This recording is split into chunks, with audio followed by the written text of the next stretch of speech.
Okay,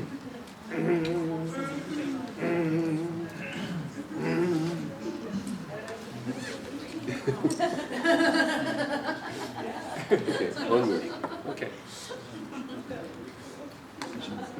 You have anything you want to say? Go ahead, you were about to say something.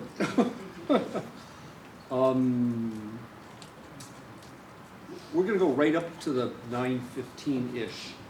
And what we thought we might do, and then we can undercut it, is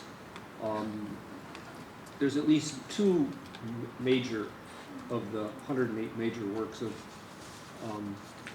George. One is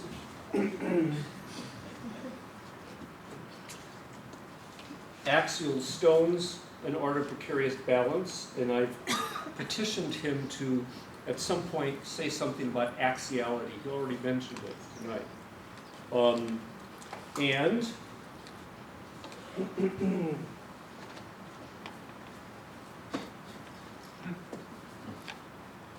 Glossodelia Attract, preverbs. Some of you were privileged to hear him read from these the other night. How many of you were there? Okay. How many of you were not there? How many of you don't feel you're here right now? Okay, perfect. Okay, and so preverbs, so I've petitioned George at some point to say something about the principle of axiality, to say something about the principle of preverbs, and then to leap in. Okay.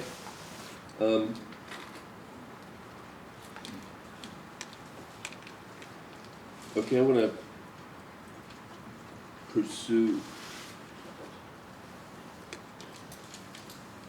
the aspect of this that has to do with language. And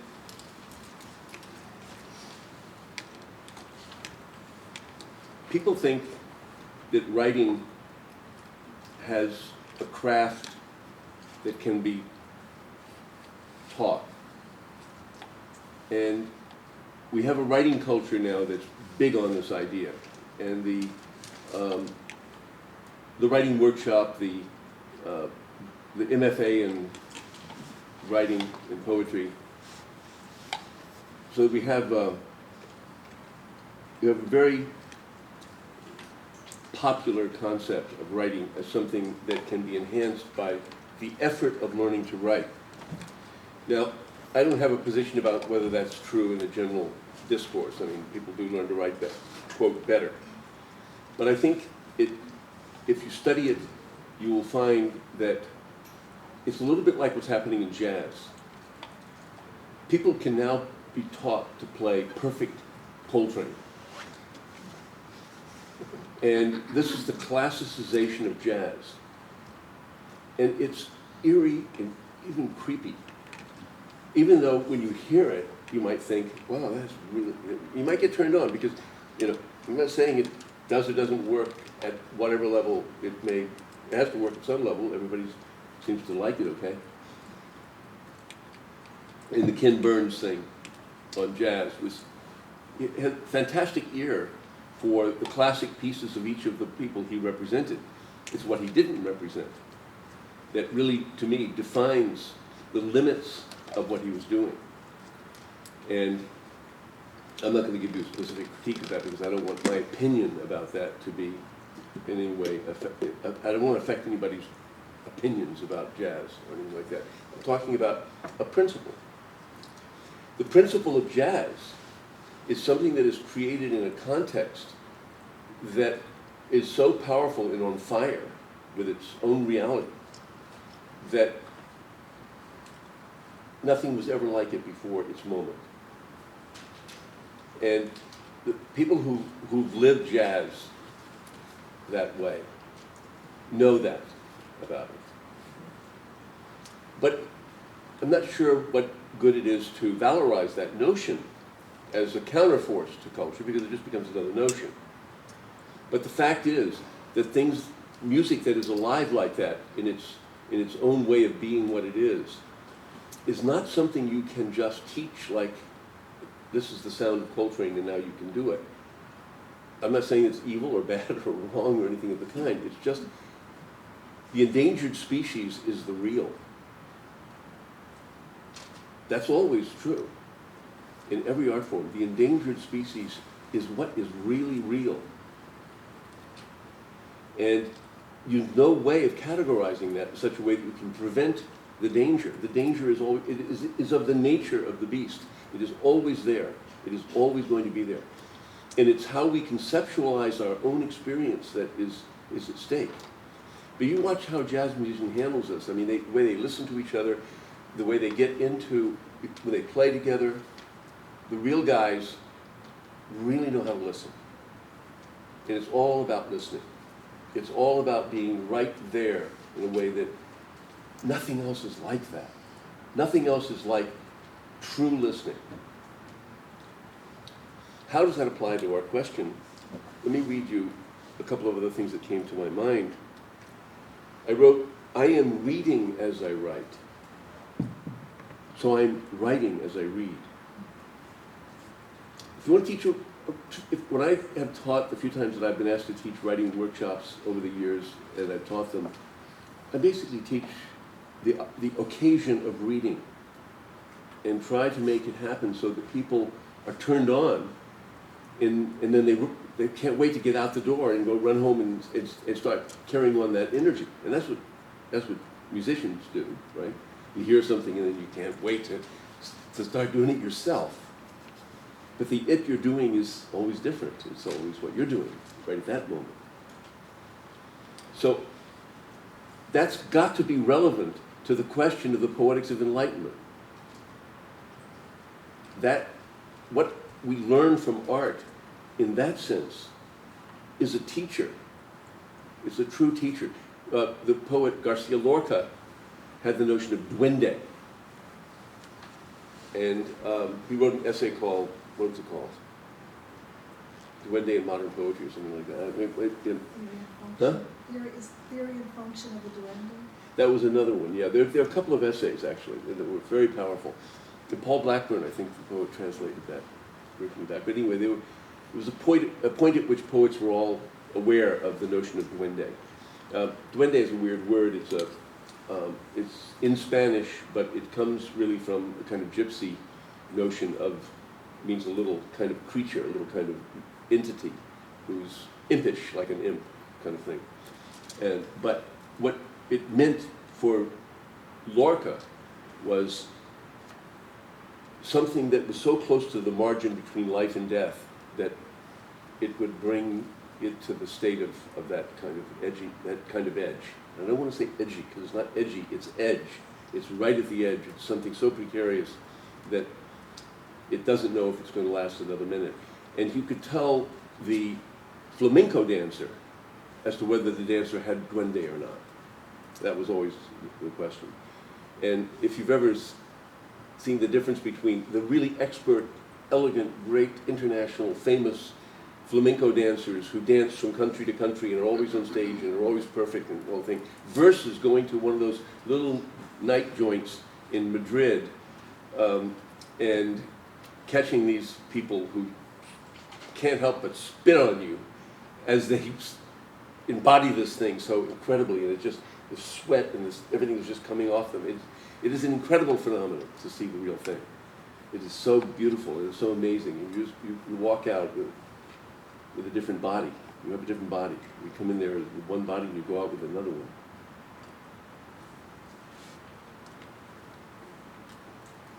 Okay, there is a feedback process within language formation. A feedback process. Poetry opens the listening to the interactive role of reading process with writing process. This is very abstract, but I want to... At every moment, I say that poetry is speaking with listening. What is different about poetic discourse, in my experience, from any other kind of language formation, and it doesn't mean you're writing a poem. It means that you're engaged, what I'm saying means you're engaged with language in this way. And that is that as the word comes out of your mouth, as it comes out of your brain, wherever it's coming from, and hits the page, there is a continuous and instant feedback from that conditions the next moment. Now, you may have a big thought or a big rush of whatever it is that's coming out that will cause that thing to rush on. But at a certain point, the engagement is listening through itself, so that it is not dominated by the concept of which it began, it is initiated by the concept of which it began. And it is listening through itself as it moves. And its inspiration is its recreation of itself as it moves through hearing itself. But it's not itself. It's itself, not itself. It's not, there's no self there, it's a process of engagement that includes self and not self. Robert Duncan, the great poet from the great San Francisco poet, Robert Duncan, called it the tone leading of vowels, which he got from listening to how Pound evolved it through the cantos into particularly the Pizan cantos, the late Pound creation, which he wrote when he was in a cage in Pisa for his political idiocy, but he hadn't lost his poetic genius. And cut loose from regular reality and caged as he was, he wrote the most transformative work of his time. And all of what came out afterward was in this line of poetry was influenced by this. It was all about listening, and it was all about how these acts of language were resonating with each other over the space of the page. That process is not driven by concept. It is concepts flow through it. But it's always listening beyond its moment. It's listening through its moment, beyond its moment. Which is not, okay, here's an idea that came to me. We have the notion of peripheral vision. Okay? What is peripheral vision? It means I can see things that come just off that plane into this one and Vesa. Okay? The way we normally look at things is we look at objects. When you're doing a Tai Chi master, doesn't look at the object, doesn't look at the person who's his opponent, say, as an object. He's always looking at the field. Because when you're looking at the field, every subtle movement within that field suddenly affects you. You're feeling it. You're feeling it at every moment. Now, a person who is a master martial artist, who treats it as an object, like a karate person, is limited by his own perfection. That is to say, he knows, he has a large vocabulary, larger than an ordinary fighter. He has a very rich vocabulary of things he can do relative to what another person does as an attack. A Tai Chi master has learned all those kind of things, but he's let it go. He has no idea what he's going to do. He's responding to subtle changes in the field. And that's because he is seeing by field. He is listening by field. So when you're doing that, you have unlimited options. Because your options are generated by the event in the instant. That's a kind of enlightenment. That's a kind of idea of enlightenment. That things are generated in their moment. They're neither abstracted from things, because I am so enlightened, I am transcendent, I don't have to pay attention to all of this stuff anymore. No, it doesn't have that idea. It's absolutely in contact with everything that happens, but it doesn't have a concept of what it's doing when it's doing it, because it is so accurately present to those things, and it has lived through so many acts in that way that its vocabulary is literally unlimited. It is inventing language in every instant. Even though it may do something it looks like it did before, it's what it actually did had never happened before that instant. He had never done that before, or she. So, I came up with this notion of peripheral temporality. This is a funny idea. I'm in the moment. I have a past. It's conditioning everything that I'm doing. And I have an expectation that is the future. I have an awareness of the future. This expectation may include the possibility of danger or the possibility of a good meal or whatever I'm anticipating. Normally, in ordinary consciousness, one of the definitions of ordinary consciousness would be that I am attached to an event that presents itself as past or future, or an event happening now, so that I'm focused on that object or that event. And I judge my success with things of how I handle those objects. How I'm handling the objects of the past, how I'm anticipating the future, how well prepared I am for tomorrow. Peripheral temporality, on the model of the kind of temporality that I just described, the peripherality that I just described. Peripheral temporality would be a situation in which the past and the future and all those objects which spontaneously arise as this thought comes and that comes and the anticipation of this comes and there's a weave between the past and the future, are allowed to exist as objects in a field that I don't pay attention to as object, but I relate to them in something like the way that I relate to the objects in the field. I say that the Tai Chi master is not just dealing with the physical objects and events that are happening in that field, but he's also dealing with temporality in that way. There's no projection of danger, but there's a sensation of danger. It is said that a Tai Chi master knows when a person with the intention to do harm enters the room or enters the area because a disturbance is felt. The mind is so not attached to objects that kind of level of perception, mind perception happens. And past happens, how all the past acts of fighting that have ever been are all there too. But it's like language in that sense. There's the alphabet, there are the sounds, there are phonemes, there are morphemes, there's the history of language. It's all there in a field.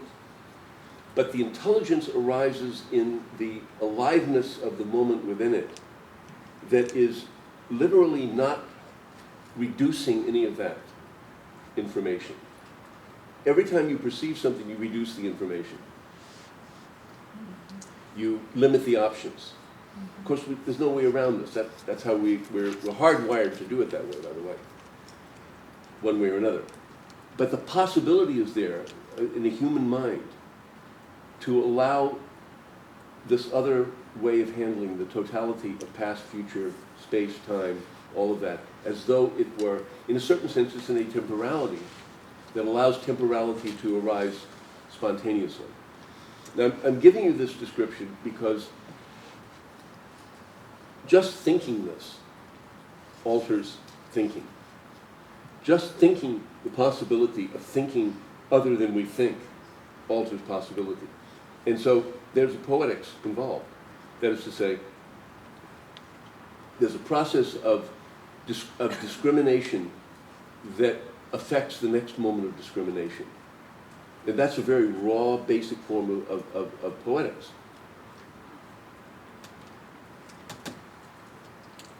Poetry is speaking with listening. To grasp this poetics fact is to awaken to the oracular dimension of language, the oracular dimension of language itself. It reveals to you what you are seeking to know. How you cast your listening intention determines the return message. So, if we deal with the object of the mind as in a limited way, we get back the limited message, and that may be what we want in the moment. I'm not saying that's a bad thing in every circumstance. I'm simply saying it's a fact. Again, this is not about good or bad approach to things. It's about what is possible. And we simply don't know what's possible unless we create a space in which the possible can show itself, or the impossible. In this respect, then, the poem starts before language. Saying listens first. The poem, the knowing, is pushing up from a dimension which is not understood, but it is allowed to be. It is allowed to come into presence. And that's what we call the oracular. Because the oracle, historically, presented essentially nonsense to people. But it was nonsense that made the one kind of sense that was necessary to that moment, and is irrational outside of that absolute instant. Suddenly I know. That's the oracular moment. If my mind suddenly goes into the comparative evaluation of that, I've begun to interpret the dream. I've begun to... But the oracular should generate authentic or true or self-true or necessary action of being, however that comes out. That means there's a peripheral understanding. It's peripheral understanding. It is understanding the totality, or allowing the totality of the field to be such that the moment of knowing comes through. Can we read in that way? Can I pick up a poem and read it, or can I pick up especially a sacred text and read it with virgin mind? Can I actually read that with the kind of presence and absolute instantaneous clarity of itself in which it was created? So, reading precedes writing. Writing is reading. It's this kind of reading. But it's reading with this feedback, this listening, this event. It's the music that is guiding you through your contact with it. In Tai Chi, they teach never more than 4 ounces of contact, and never loss of contact. So, unlike... Can I use you?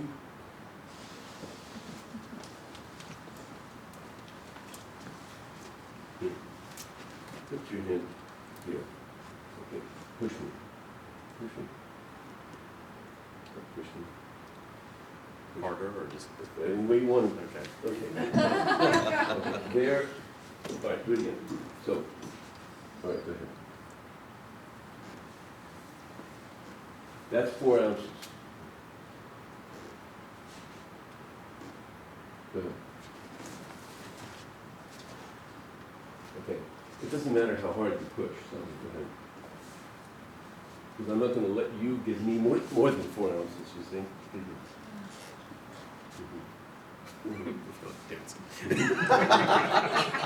So, what I'm showing you is 4 ounces is literal. Go ahead, push. Now do it again. Now I'm giving it to you faster. Yeah, Okay? yeah, Good. yeah. That's so if you push me hard, push me real hard. So I'm giving it to him faster. And all it is the angle at which I return it to him. Now I like to show it physically because everybody suddenly wakes up and sees that we're not talking about metaphors here. Thank you. This is not a metaphor. This is literal. And it's the letter. Blake spoke about divine revelation in the literal expression. And what he meant was contact with the letter, the language, the thing showing up in front of you in such a way that it was so particularly itself. It had contact, but never loss of contact, and never resistance. More than 4 ounces is resistance, less than 4 ounces is running. Fight or flight, Tai Chi is the other alternative. you suspend both fight and flight. The idea that that's what animals do may be true. But if you watch how a snake works, it's a little different from that. It has other things it knows how to do. And it's about being present with the thing that you are feeling or sensing or knowing in that moment. And not conceptualizing it. There's no time to conceptualize that. There's no time for me to think about how I'm going to react to you. It's now. And so there's a poetics of now. And that's about, firstly you have to have the concept of this. But the concept is directing toward a principle. And the principle, axiality is the principle, and it's my expression, I use this term. It's not, you don't need to think of it as the right term. It's just a gesture that doesn't have a history. So I chose a word that didn't have a history, but that actually applied to the physics of the situation. It's physics. It's the actual physical contact. And language, it's sound. It's coming out of there's neurons, there's physicality at every level. But it's not the bottom line, the physicality. It's just the fact that you can deal with the situation. We don't need to reify physicality over the spiritual or the spiritual over the physical. This is all conceptual heavy-handedness. And it's not useful. Nothing is more spiritual than it's physical, and nothing is more physical than spiritual in this dimension. Because these terms are simply terms that are used to conceptualize what is. That's what they are. And if you're married to the concept, that's a limited marriage. It's not the alchemical wedding.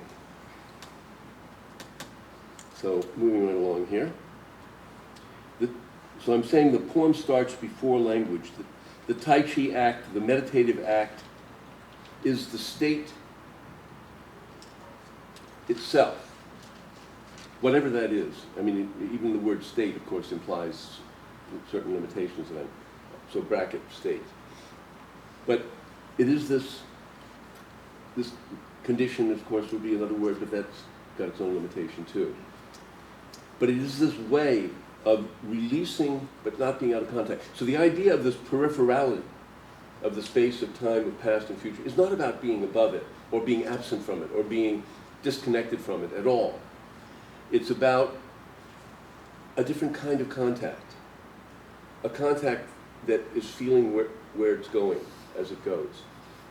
Your ability to feel that is going to be subtler and greater if your relationship to yourself is in a state of, we like to say things like equanimity, a kind of self-balancing. There's no such thing as balance, by the way, in nature. There's only extremely slow balancing. That's what this is about. These axial stones is this sort of like 15-year experiment with balancing stones. Now, I'm not interested in stone balancing. I have all these people who come after me about stone balancing, want me to be part of stone balancing groups. I don't want to hurt their feelings, but I have no interest whatsoever in stone balancing. I'm only interested in our relationship to their relationship in this situation that is life, that is our life. So I wait for stones they attract. I put myself in a certain state of mind where I allow them to attract me. You know, there they are. I'm walking around. That stone wants to go home with me. And I look at the stone and I think, why? And I found that wasn't very useful. To say, why? You're ugly. I'm not interested in you. That wasn't very useful. I said, well, this stone wants to go home with me. Okay, let's see what that's about. Take it home. So I sit around for weeks, months, years, and then another stone will attract it on my property. And I say, oh, that stone, wow. And then now this starts another romance. the romance of these two stones and my romance with their romance. And that process goes on, and then something happens, and it might look like that, So, but that's just, and I would look for, if I'm looking for anything, I'm looking for, well, can it be even more precarious? Now that's a concept that I lay on it, but it's one that I found was useful because it would allow them to show up in even more incredible ways. And then I would finally say, now I know why that's stone. Now that's my narrative superimposed on that says, now I know why it wanted to go home with me. It's all comic. It's all comic. It's all, commedia. But it's gently held commedia. I'm not believing in this. Do I think stones have feelings?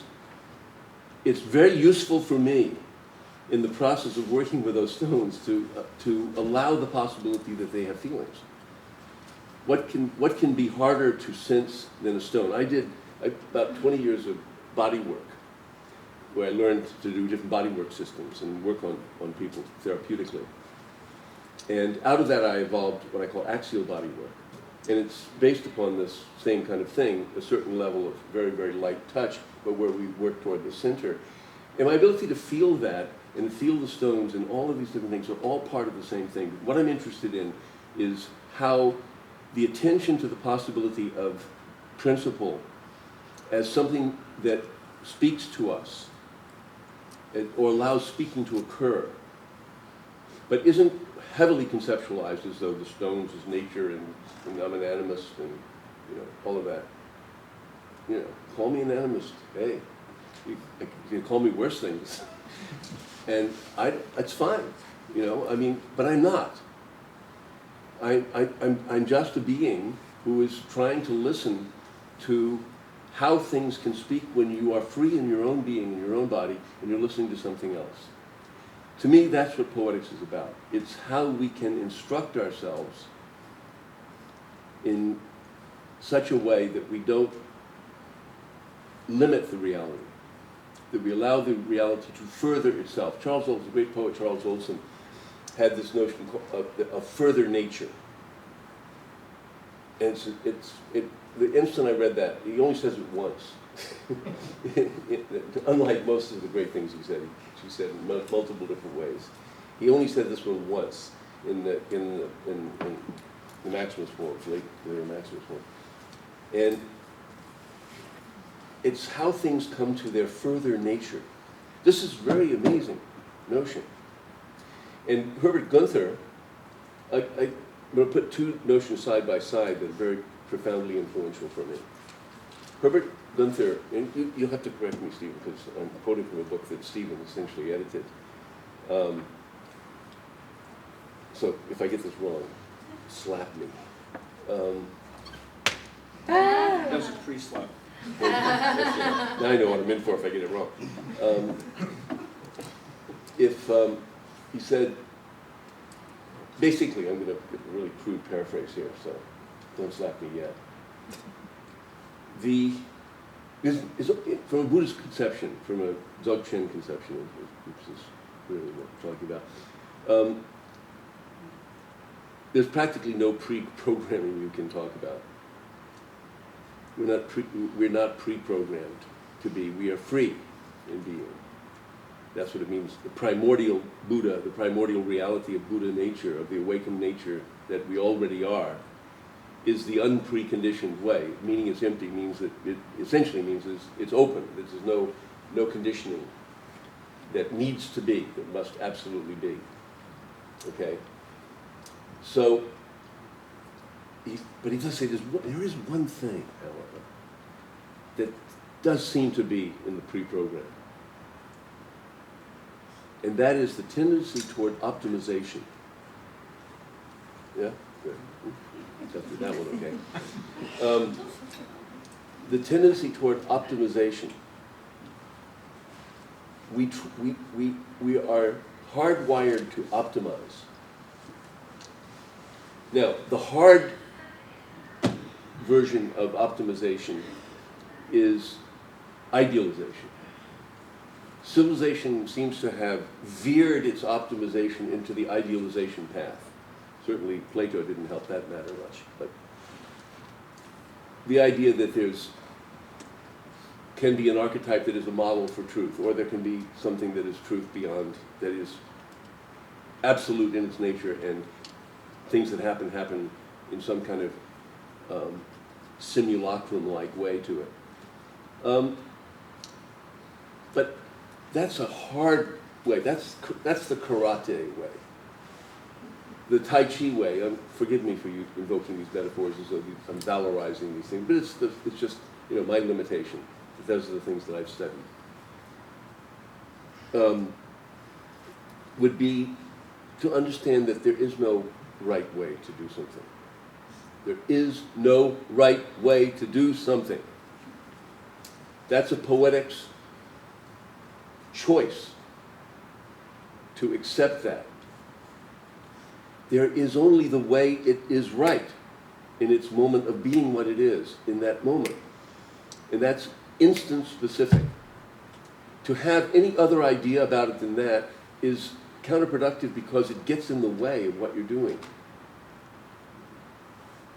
So instead of positing an endpoint that I'm trying to get to, which would idealize the thing, I am simply working with the exact conditions of what they are at every instant. And what allows you to do that? Some kind of commitment to an actual direct introduction to the nature of that possibility. Some contact with it, something hot. You hear the jazz player play, and it goes right through you. Now, the resonance of that feeling of having heard that, and I'm only using jazz as the model, it could be any other kind of music. Once that hits you, you now have an internally self-realizing, not model, but matrix. Matrix of mystery. Matrix. What is a matrix? Okay, here's an attempt to say what a matrix is. A matrix is a situation in which certain possibilities are configuring at any given moment of contact with it. And that configuration is, if allowed to show itself, is not any one thing, and it doesn't stay anything. But it never loses its possibility of generating what that is. It's alive in its possibility. And we could call it life, because we don't know how to define life. But one of the things you can say about life is that it makes more of itself. And it resists not doing that. It leans in the direction of more of itself. It's self-generating. So situations like when I'm working with stones, it's beneficial to that moment for me to allow the notion to be there that this moment, these stones, this reality is alive and it's self-determining. I'm not a patient person. That should be obvious. But I've spent 7 hours not moving from the stones, working with them, to look up at the clock and see that. That's more like possession than it is patience. And I don't take any credit for that, because it's not. I don't have high powers of concentration. I'm not a disciplined person, except in the notion of discipline that says you stay with what's real and what's happening, and you try to find a way to allow that to be more of itself. So you're aligned with life in that sense. You're aligned with the life force. But it's very important not to let yourself think, okay, here's another notion. We lose this ability to the extent that we are ahead of ourselves. And we're ahead of ourselves most of the time. To be thinking about the future is to be ahead of yourself. To be thinking about the past is to be ahead of yourself, because you're putting it before you. To think you know what's supposed to happen is to be ahead of yourself. Now, people walk ahead of themselves. Again, I think the physical view is the real one. If you're where you are, this is how people walk.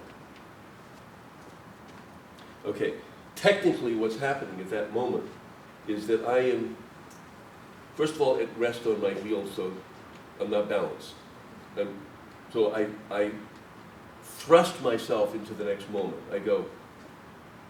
So actually, I am falling into the next step, and falling into the next step. Now, perhaps you're always doing that to some degree, but not quite necessarily. There is a possibility of allowing oneself to move so that there's a release before there's a thrust, a state of release, and now you're simply shifting the axis, the center, onto the next point at which the plumb line through your body goes to the center of the earth, where everything is drawn. That moment of release into that. And when you learn to walk this way, it's kind of meditative walking, you could look at it like that, and you do that, then something in the whole body begins to be awake and speak. Your contact with place is at stake here. How we contact with place, because we treat place like a thing, and we build onto it and we do things to it, and so the ecological sense is simply not part of it. But if you're in contact with it at every moment as you move, you're listening to it. And actually, technically, the energy, you're doing energy exchange with the earth at that moment. You're not putting energy against the earth. You are actually in a reality of exchange with it. If there's an oscillation of your energy physically with the energy of the earth. This is a big subject, and I'm just pushing it into this view because, again, it's not metaphorical unless you understand metaphor the way that I would say I would like you to understand metaphor, because I think it's more productive, is as a transfer of energy from one place to another. And where the active comparison is not static. This is like this. Oh, now that I know what this is, and I put this here, and it's just sort of like that, then now I know what they both are. That's crap. We don't know. There is a moment at which the two are in exchange with each other in such a way that there's a revelation on both sides. That's an oscillatory process. Metaphor is literally, I had a vision of William Blake, my first mescaline trip, when I was 28 years old. I resisted all forms of drugs until this moment. And finally, my life was looking like it had fallen apart again. And I was thinking, well, I'm not so smart. My resistance to drugs may be as stupid as everything else I thought I did right. And so I've been studying Blake and writing about Blake and thinking Blake for many years already. And when this happened, I suddenly, I put myself in a dark room, no light. I just want to know, what is this going to do to the mind? What is this thing that everybody's talking about? I'm going to find out now. This is it. This is showdown time. And what happened was Blake's painting of Dante beholding Beatrice opened in the room as though it were the entire area and it had dimension and depth. And I saw Beatrice up on the star cart and the wheels of griffins turning, and Dante there completely entranced by this vision of her. And that changed my life. At that moment I saw that metaphor, Blake was not creating metaphors like something you're supposed to use to understand. He was creating metaphor as something that transferred you to a threshold, and over the threshold into a dimension that was now ready to speak to you. Because you came to it properly attuned to that possibility. It has no necessity to speak to you, but it would like to. Its optimization is to speak to you. Your optimization is to allow it to occur. And in order to do that, you have to be attuned to that exact possibility. That's what I saw in that moment.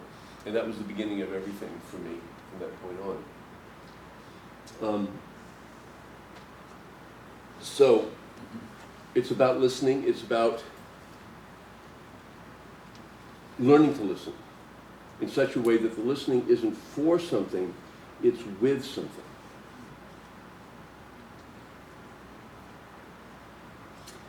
Let's see if anything else I wanted to read to you. Okay. The poem starts before language saying listens first. Feel the pre-poem pushing up under language. That's what that listening is before the language occurs, is that there's something is trying to speak to you. Whatever the medium, whatever it is that you're doing at that moment, you're responding to something that is occurring of its own nature. That's why it feels like it's oracular. Because it's something talking to you that you didn't know could speak. The poem harvests these running insights. It catches the mind on the fly.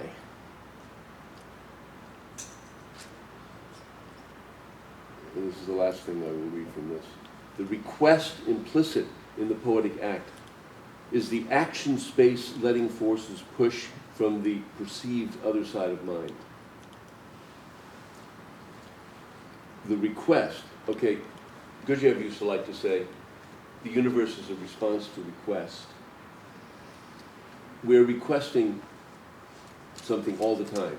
Everything that is alive is saying me, and reaching out for more of itself. It's self-generating, it makes more of itself. So it's actually saying itself, me, all the time. And it's projecting its image of itself onto raw reality. And it's conditioning that reality just by being what it is. So when you're actually taking teachings from, I found this out, I learned this from Tai Chi, when I finally learned how to learn in Tai Chi, was when I allowed my body to become the body of my teacher. And when he would move, instead of trying to understand that and put my arm in the position that he was in, I allowed my body to feel that it was him. And to actually realize that internally. So I allowed the visual reality to translate into this more complexly sensed reality. So when you're taking teachings and the teacher's saying things, and maybe their English is good and maybe their English isn't good, that's not the point. It's the total condition of the mind presence of the being that you're listening to with your total mind presence.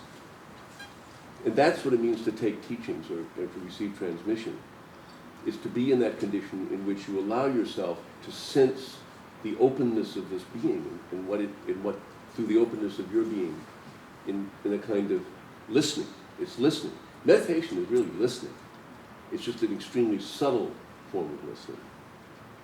And the more concepts you have about meditation, the more dangers you are of performing it rather than listening, rather than being in that state of receptivity to what is the case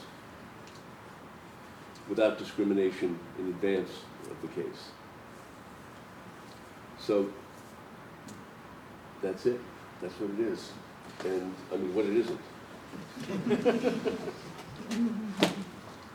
Where do I go from here? It's the time at which you want to allow people to. Okay. This man next to me is insisting that I read to you something, so I hope you may listen. I don't know what I'm going to read to you. But you're going to say something about prefers, right? This is from the book Glossodelia, a Tract. It's funny. I just opened to this poem. This is the thing I wanted to quote to you earlier, so I guess that's why. It's poem section 20. This is the work that's been going on for 17 years, and it was based on a response to Blake's Proverbs of Hell. I call them preverbs. They're conditions previous to to knowing what it is we're talking about. Some of a poem series called Reels Within Reels, R-E-A-L-S within R-E-E-L-S, and Other Sides. And this is number 20. Type hammers home that like attracts like, and opposites attract, is par for the course in the real created. Direct truth is unspeakably difficult. It's the unidentifiable familiar voice that holds you on the line. It's unmistakably itself.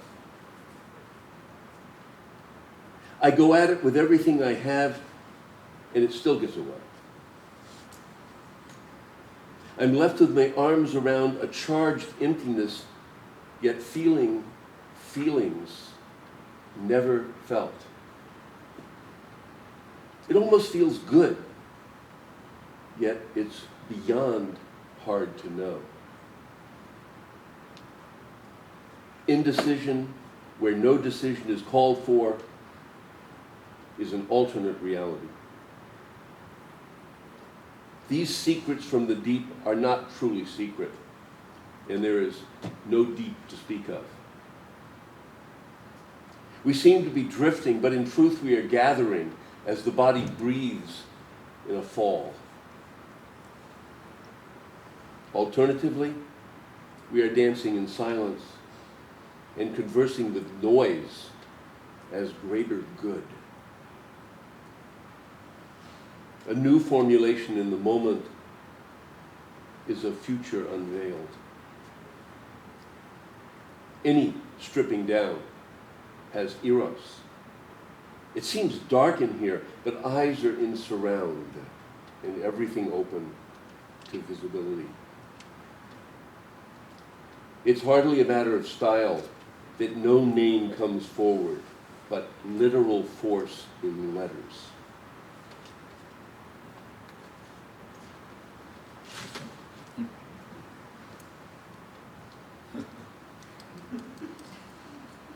There's that. And? Okay. Oh.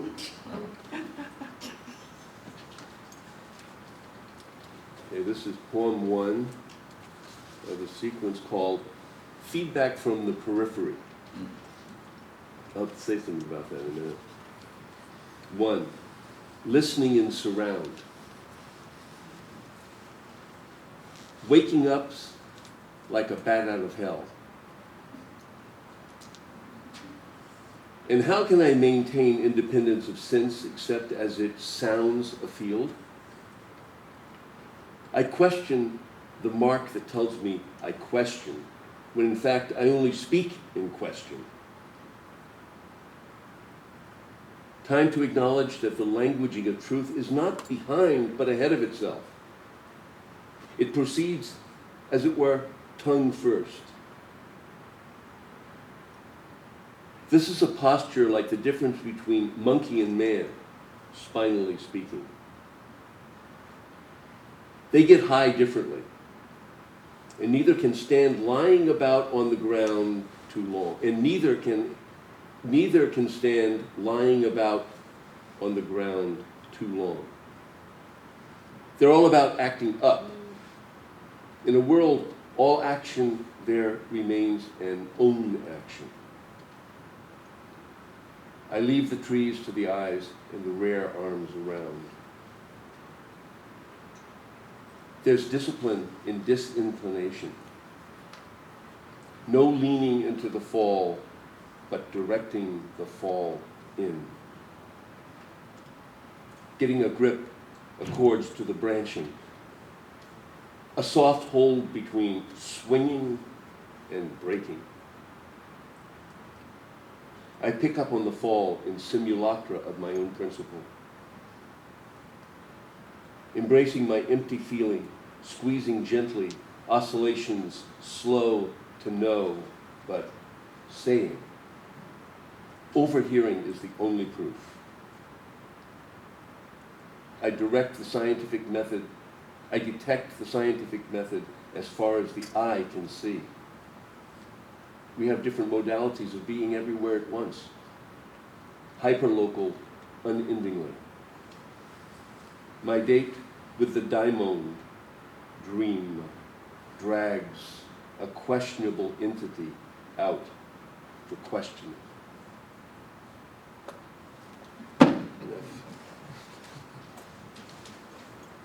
So questions, responses. Let us first pause the tape.